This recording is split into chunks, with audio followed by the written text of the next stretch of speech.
क्या आपने कभी सुना है कि भगवान जगन्नाथ ने स्वयं पुजारियों को डांट लगाई हो, सिर्फ इसलिए कि एक गरीब भक्त की केले की छाल वाली माला मंदिर में स्वीकार नहीं की गई?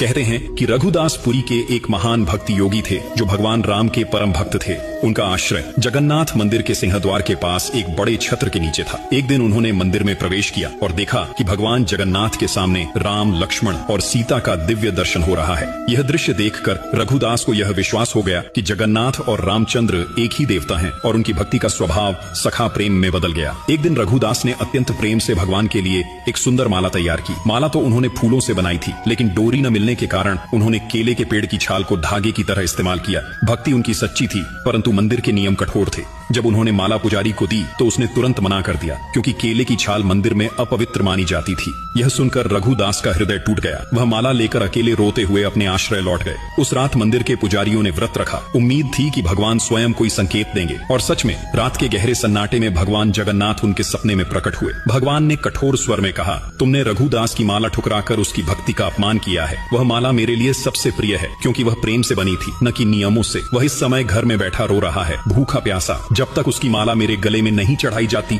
तब तक मैं कोई पूजा स्वीकार नहीं करूंगा। सुबह होते ही पुजारी भागते हुए रघुदास के पास पहुंचे, उनके चरणों में गिरकर क्षमा मांगी और प्रेम पूर्वक माला मंदिर ले गए। जब वही माला जगन्नाथ के गले में अर्पित की गई, कहते हैं कि पूरे गर्भगृह में एक अद्भुत सुगंध और दिव्य प्रकाश फैल गया, मानो स्वयं भगवान ने अपनी प्रसन्नता प्रकट की हो। जगन्नाथ वही भगवान हैं जो सबसे पहले अपने छोटे भक्त मित्र के आंसू पोंछते हैं। इसलिए कमेंट में जरूर लिखना, जय जगन्नाथ।